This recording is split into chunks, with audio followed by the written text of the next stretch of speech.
mashinzwere akafamba mashinzwere akanoti mashinzwere.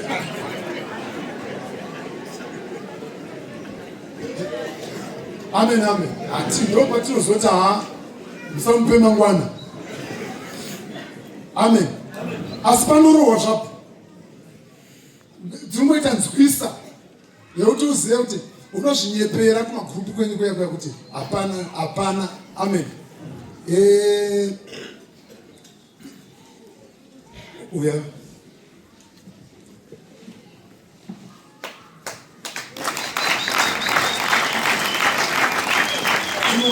arikuya somuprofita but handisingadi kuti aprofita. Ndachida kuti amboitawo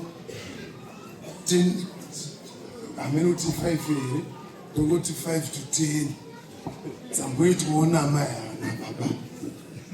Amen.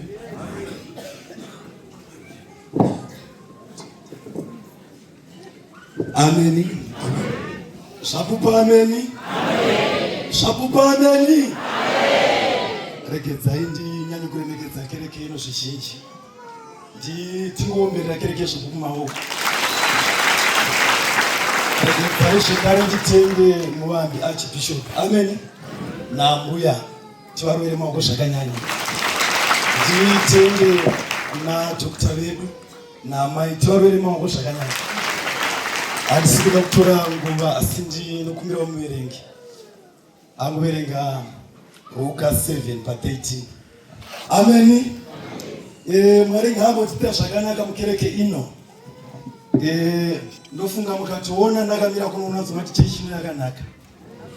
Hakuna chechi yazogona kumbondibatsira kuti ndive mutendi. Asi ino yakandikwanisa. Ameni. Kunoti wakagara unogona kusazvinzwisisa asi unoona kunzwisisa utsotsi hwako nguva yose.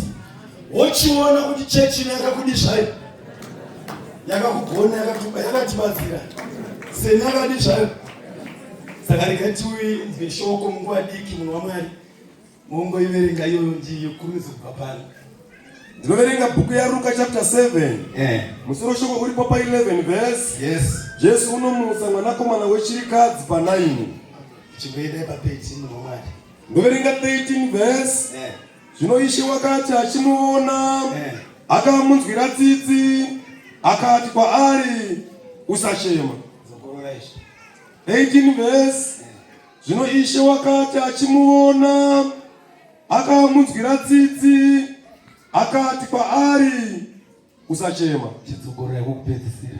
18 verse. Zvino Ishe wakati achimuona akamunzwira tsitsi akati kwaari usachema. Amen church.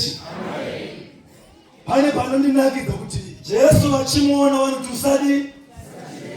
Asi nyaya yainzwirwa tsitsi mukadzi yaifana kuti imuchemedze. Tamboti tiverenga mudzara umwe chete. Amen. Asi vanhu vakadzoka zvakanaka pamusoro vanotonzwisisa kuti guva ranga racherwa.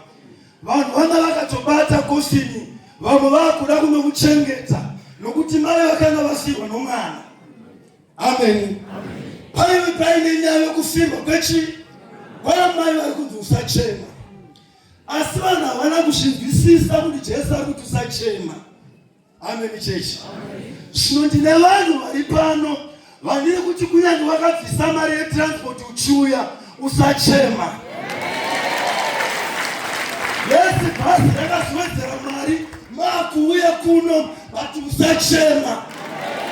Panoita kunge munhu angatofa zvake bati uri kuuya mutumwa waMwari kuti usachema. Ainyaya inochemedza Jesu nokuti vakomana ndofunga mazuva iwayo vakomana vainzi vanochera makuva vanga vatochera. Bati maakuti varaidza muchiti usachema. Zvora kuti kune marriage yakatouya yaparara. Mai vamwe vakangobuda vakanzi endai kumusangano asi muchidzoka musadzoka pano. Bati regedza nditi usachema. Nyaya kuti usachema manje. Kumba kwedu kune chimwe chikwara chimwana chidiki. Saka taigara takaitwa zvakanaka ndobva tambochumba magetsi aya. Saka takambotsveta aini yemagetsi. ndobva takaikonekita kuunhingi kumagetsi. Taikonekita kudaro mazuva ese kaimbotamba naye kachiti mota kachinakiwa kachiti hama. Ameni. Nyamba yake asina konekitwa kupi zvayo yaisina dambudziko. Tazoti gare taikonekita ndokanganwa kudzima chauya chichiti hamu chichibata ndobva chatsva. Ndozvinofanira kunoita varoyi vedu nokuti takonekita naJesu pamusangano uno kunenge takuneka mweya yakachimutambudza vaimbotamba newe vachikusaisa bati takonekita usachema. Ameni. Panapo uchibva panapa unenge washungudzwa nemuroora usachema. Waimbosungurudzwa nesabhuku yekwako usachema. Dzokera wabvisa zvadzibvisa zviya vachisvika vanosvikokuwedzera munda. Unozova kanga wadzimba basa richitonzi rapera woti wadzimba basa nepaunonocha wodzingwa. But vhangeri yepano kuti takonekita yabva yatiudza kuti usachema. Dambudziko ndandichiriona hongu mwana wafa but tabviswa misodzi mukazoerenga zvakanaka kuti sei tanzi tisachema. Unozondoibata kuna Jeremiah 32:17 unonzwa kuti kuna Mwari hakuna chinodi nezita raJesu.